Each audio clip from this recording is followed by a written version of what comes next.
What's going on, guys, and welcome back to episode 13 of Adventures in Minecraft. There's a couple of this episode's probably going to be a smaller episode, so to speak. Basically, not as long, a little bit of a shorter episode, I guess. There's a couple of small little things that I want to work on today, which apparently the episode isn't going to start off according to plan. What I want to even start off with, I may have to build it out of this stuff. Stone. Do I have any hoppers? I believe. Didn't I have some hoppers left over in here? Yes, I did. Even. I haven't found a villager area, so to speak, yet, or a village. So basically, you know, to cut straight to the point, this cave area up here, there's been no activity up here at all, and basically the only way to get up here is by climbing up this ladder, and all it does is overhang on this part of the cave, go up there, and then when you loop round, it drops or overhangs even over the bed area up here.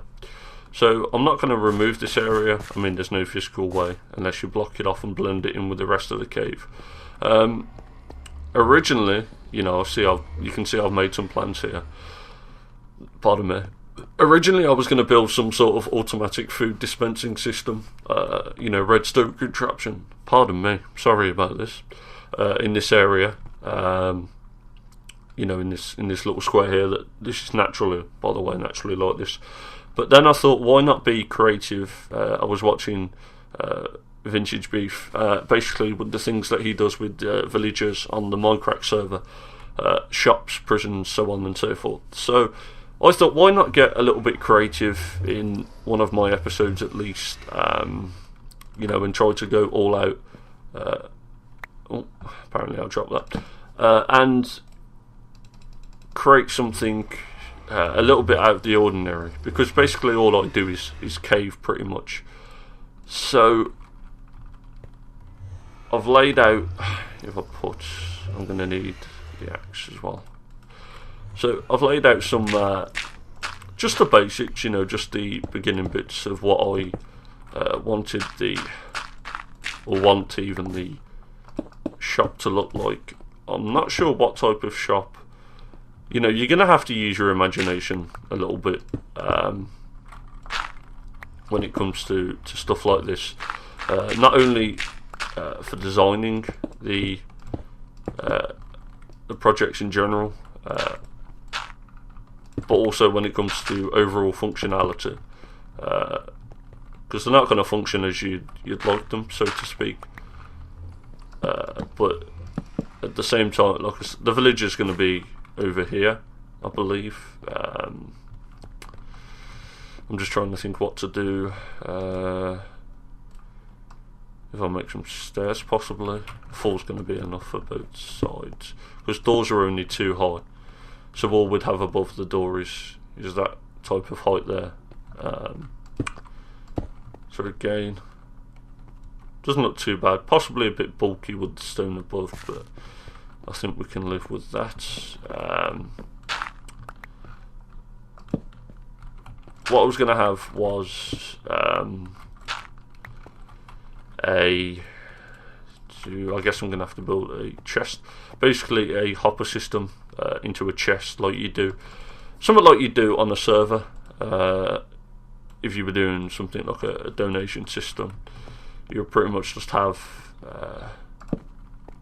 something like this, and then like that, and then if we remove the cobblestone, block it up, basically people would just chuck things into that hopper. It would go into this one, and then eventually dropping here, as you can see. So I think I'm not sure if I didn't really think out the floor design. Let me see if I've got any regular wood. I'll tell you what, I'm enjoying having that.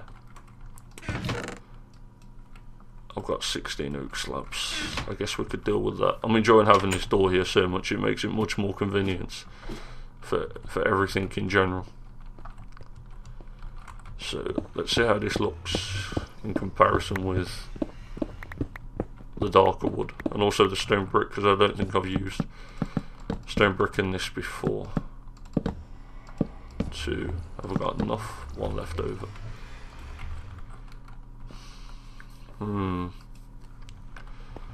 Not too bad. Not the best design in the world. Although I have to admit, it looks pretty sharp. With the stone brick, it makes a cleaner look. Like I say, this is just rough for now. Like I say, shorter episodes, so therefore not going to be able to get as much done. Possibly not even half as much as I would have liked.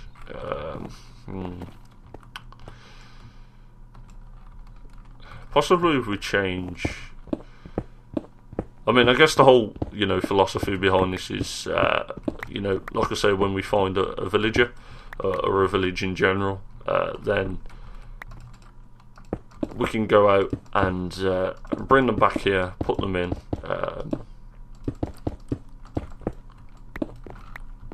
and hopefully they'll give us some half decent trading opportunities, because the villages that I've come across with the, of course, naturally spawned villagers, haven't been too kind with their trades. They seem to be a bit greedy and wanting emeralds and stuff. Which, to be honest, I guess it would be kind of cool if, Jeb and Dinnerbone and the Minecraft, basically if it was coded into the game, whereby once villagers took something off you, you either had the chance to earn them back at the expense of what you just traded for. It's a bit contradictory. But basically, the villagers actually did something with the items that they take off you. Because essentially, I mean, as far as I'm aware at least, when you actually trade with them, when you give them items, they disappear, so to speak. There's no chance of getting them back again. And I guess if, say for example, you had to give them so many wheat, or seeds or something, they're never going to want something that simple, but, just to take it with a pinch of salt for the idea of the entirety. Say for example, they wanted seeds or something, it would be nice to see them walk around and plant the seeds, grow the seeds, just basically give them more life. I mean, they're pretty, when they were first introduced into the game, it was kind of, no one really knew what they were going to look like, and then when we've seen, of course, the size of the noses and stuff, the jokes prevailed, and the design of them was a bit funky and a bit unexpected, but they fit into the game perfectly, and they have the function, but not, I'm not going to say make it to the point where they're like, the Sims, whereby they interact with you and live on their own and build buildings and stuff, but I mean, why not build buildings? Just generally the possibility that, the endless amount of possibility even that you can have with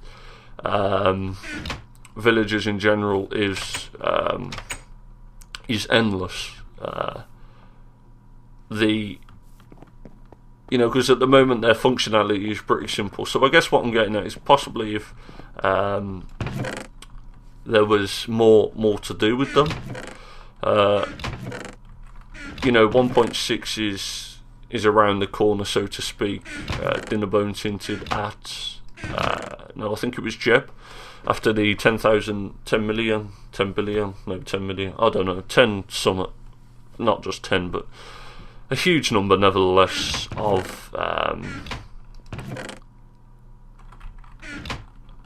sales of the Minecraft PC version, and he dropped a hint, and that hint was the horses were being introduced to 1.6 in Minecraft.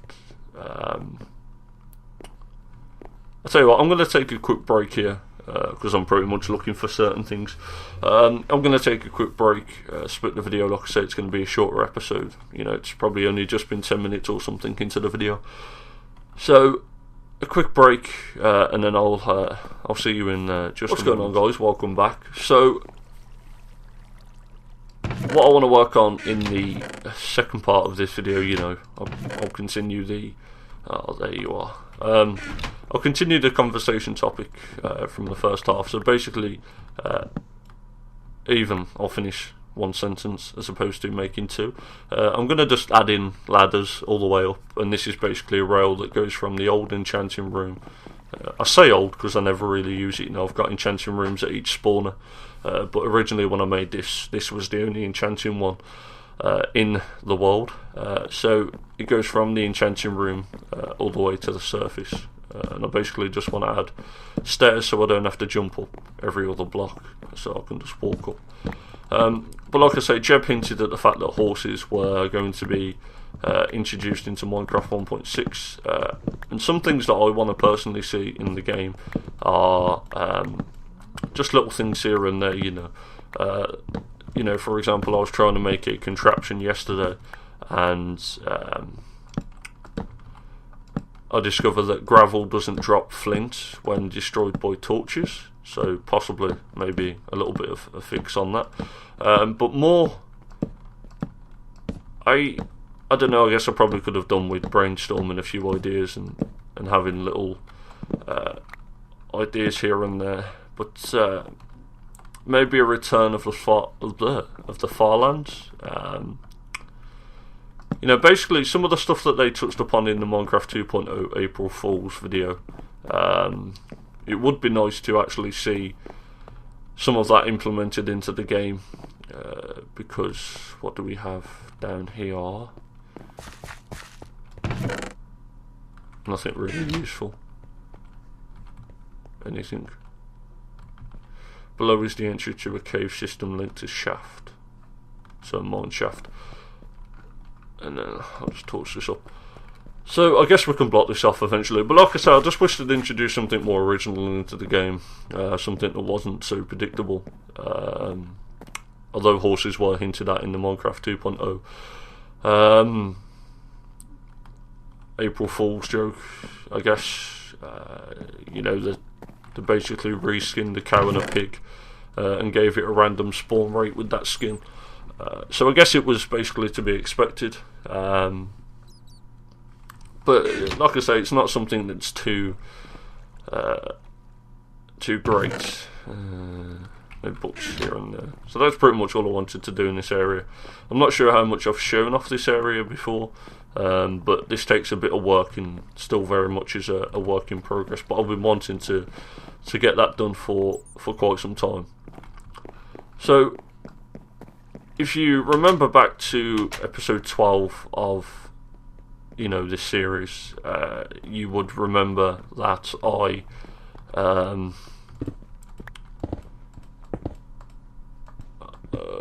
you would remember that I talked about for God's sake, you remember that I talked about the strike that I've recently received on my channel this month, preventing me from creating live streams, in-video programming, stuff like that. Have I got any stuff? I swear I just put some stone in there. So yeah, preventing me from editing in-video programming, so on and so forth. So now I'm stuck with one video. There we go. I'm stuck with one certain video for the first 10 seconds of every video for the next 6 months. So I guess I'll move the enchanting table from here. Oh dear. And basically, I was going to talk about in episode 12,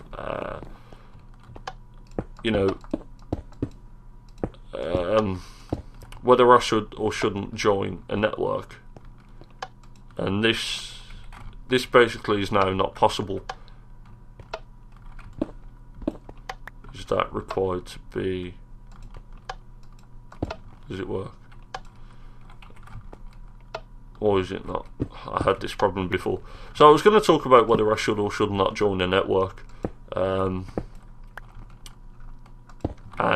basically, oh dear. Now that I've got a strike on my channel, it's pretty much not possible. It's only community guidelines. There we go. It'll work. Like that's would it work? Like this? Yes. Okay.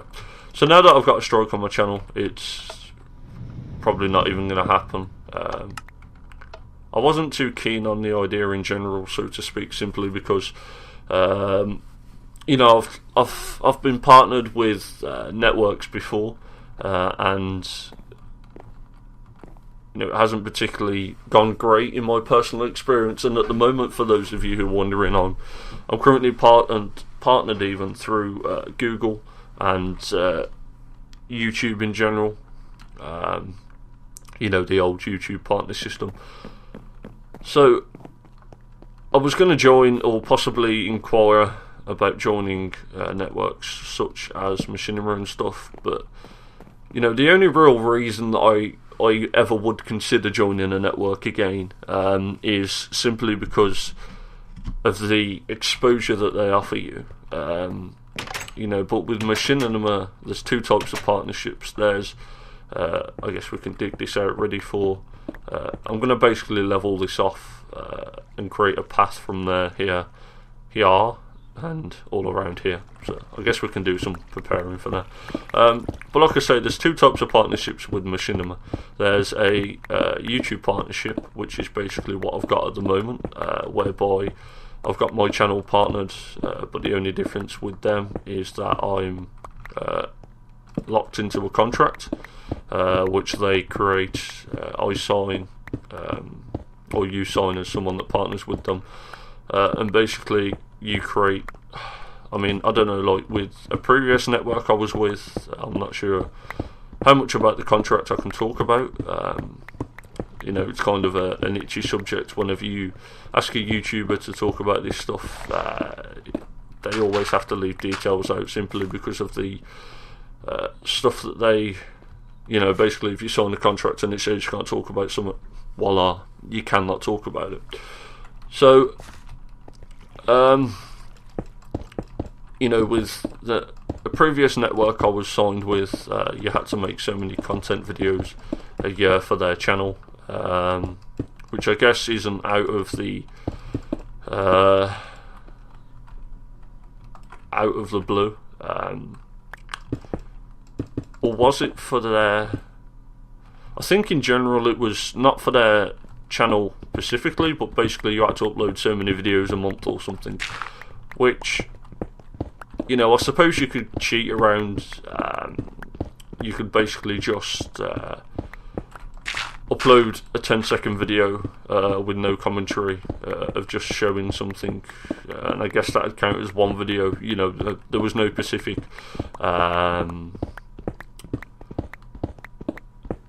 no specific description or requirement saying that it had to have commentary, or a certain video length, or so many views, or I guess if in the contract it would have said this video has to have so many views, then I would have looked at the network and gone, well, what are you going to do to help me and ensure that this happens? But it's a little bit weird to have in a contract that you had to make so many videos. I guess it's basically just so that you don't because before there's a few channels out there that have got partnership and they pretty much are inactive, which I guess you could look at it in a two-way perspective. You either happy that the networks genuinely care. I mean, this is basically a controversial topic. You know, there's two viewpoints. You're either happy that the network cares about how much content that you're creating and they want you to stay active and drive your channel to the next level, and this is basically the slogan that many networks use. You know, the next level. We are the next level, the next generation. When in real, it's basically like war, the equivalent of war propaganda for networks, because they just want to, you know, they thrive in a way, and this is a negative outlook, but they thrive off of the you know, the young people or young network, or the, you know, basically people that are so hungry for overall you know, want to do well with their channel, which is not out of the ordinary. You know, everyone wants their channel to succeed and to have a continuous viewer base. You know, even I want that. You know, so networks use this thing of, oh, the next generation, the next level, you know, basically just to make it sound as if they're the one that you should go to, when in realism, they, you know, with just a YouTube partnership, they actually don't really even so much as give two horns about your content.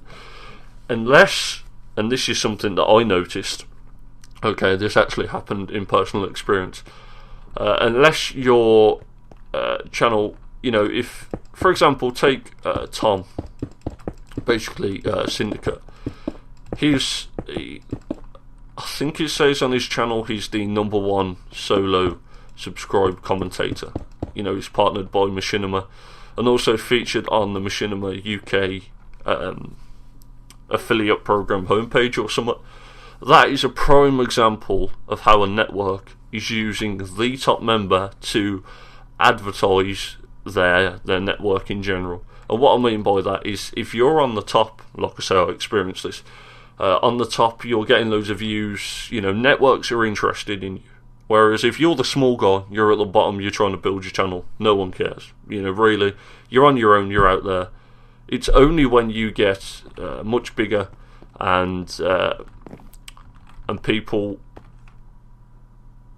are already coming to you and you're already making your own money via Google AdSense or stuff, that the networks want to jump on the bandwagon, sign you on, and see if you can grow their network. I mean, because really, yes, networks are a two-way part, like street, and again, this with Machinima, you've got the second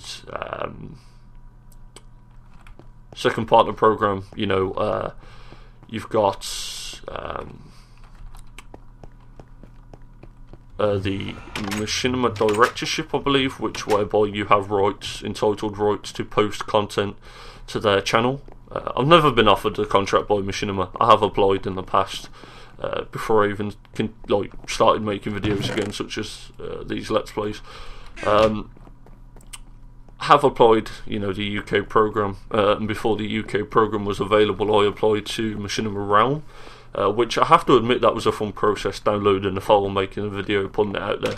But Machinima don't accept Let's Plays anymore, so, you know, it's not as easy for me to even so much as possibly get partnered with them. But like I say, I had a network, it needs to be a full block. I had a network continuously hassle me, and yes, I mean hassle, because they wanted to sign my channel over to their network, and 1, 2, 3, 4, 1, 2, 3, 4. So yeah, they wanted to sign my channel over to their network and get me partnered up with them. And to be honest, I probably should have been happy that a network was willing or considering to sign me, but personally, the network that the contract was offered with, I would never partner with them, you know, for personal reasons, mainly because of the contract length. That's not going to work as it needs to be. How did I do this one? It's 3. Oh no, I can't pull it there. I need to get that back. So yeah, simply because of the contract length and other personal reasons, I would never have signed, and I had to reject the offer to join their network. You know, I lost count a ridiculous amount of times. But that was when I was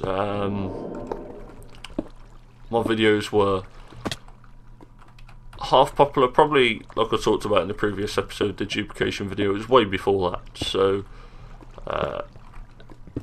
oh Jesus, it was way before the duplication video, so it wasn't because of that, but my channel was growing steadily, and then they obviously seen the stats and took interest and wanted to sign me up, which, like I say, I personally don't dig, because to be honest, unless they want you, you know, unless someone's going to deal with your shit 24/7 when you're both doing well and your channel's suffering, you know, because it's not, your channel's not always going to get, you know, say if you go through a stint of growth, your channel's not always going to stick to those statistics, and they're going to fall, and your channel's going to have times of ups and downs, and you're not always going to be popular, basically.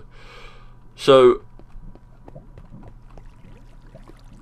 I guess I'm not going to sign with a network. Well, I can't sign with a network until this strike expires. I'm happy for now, at least, with the fact that the way that my channel's running, you know, the way that it's going through Google AdSense. Although Google AdSense have recently changed the way that they manage their payment system, so it's not, it doesn't update in Google AdSense anymore. It's through YouTube video earnings in the settings, which is a little bit annoying because it's harder to keep up with, and it doesn't give you a specific, you know, it doesn't update as often, so it's harder to keep up with how much you're earning, which, to be honest, is a key factor when making videos, or at least if you're doing this as a full-time career, which I'm not, but it's important, you know. So for those of you who are partnered through YouTube and do this as a full-time career, you know, for example, such as Etho, or so on and so forth, it's you know, when you're making or getting as much views as Etho is, or Etho's Lab, it's not so much a worry, but it's a little bit harder to keep. Just a postman there, always disturbs me. It's harder to keep track of earnings now and so on, so you know, it's something I'm going to have to adjust to, and I guess I can leave these down here ready for the next episode, whenever that may be. So like I say, thank you for watching, guys. I hope you enjoyed this episode. Sorry it's a little bit shorter, only possibly maybe a few minutes shorter, since I got talking way longer than I possibly should have been, but hopefully you enjoyed, and you know, I hope to see you in the next episode, I guess. So thank you very much for watching, and as always, have a good day.